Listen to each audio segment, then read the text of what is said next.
So one more beautiful sari అండి. ఇది వచ్చేసి మనకి డోలా కూడా మనకి ప్రీమియం డోలా వస్తుంది. ఆల్ ఓవర్ శారీ అంతా కూడా వెరీ యూనిక్ ప్యాటర్న్ ఉంటుందండి లిటరలీ.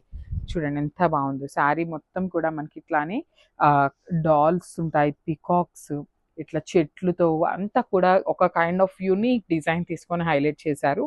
షోల్డర్ పార్ట్లో కూడా మనకి లైట్ బ్రౌన్ కలర్తో కాంజీవరం బార్డర్ వస్తుంది. కింద కూడా సేమ్ అండి, మీడియం సైజ్ బార్డర్ అనేది మనకి కాంజీవరం బార్డర్ వచ్చేసింది అనమాట. సో పళ్ళు అండ్ బ్లౌజ్ చూద్దామండి ఎట్లా వచ్చింది అనేసి. మనకి మల్టిపుల్స్ అయితే రెడీ టు డిస్పాచ్ ఉన్నాయి. శారీస్ అయితే చాలా చాలా బాగున్నాయన్నమాట. సో పళ్ళు కూడా మనకి మల్టిపుల్ కలర్స్ని తీసుకొని పళ్ళు హైలైట్ చేశారు. సో బ్లౌజ్ వచ్చేసి బ్యూటిఫుల్ బ్లౌజ్ అండి, డార్క్ బ్రౌన్ కలర్ బ్లౌజ్ తీసుకొని ఆల్ ఓవర్ బ్లౌజ్ అంతా కూడా మనకి బ్యూటిఫుల్ శారీలో ఉన్న డాల్స్ తీసుకొని హైలైట్ చేశారనమాట. సో చూడండి ఎంత బాగుందో, ఆల్ ఓవర్ బ్లౌజ్ వస్తుంది అనమాట. సో మనం ప్లెయిన్ తీసుకొని ప్లెయిన్ కుట్టించుకున్నా కూడా చాలా బాగుంటుంది. So this the complete look.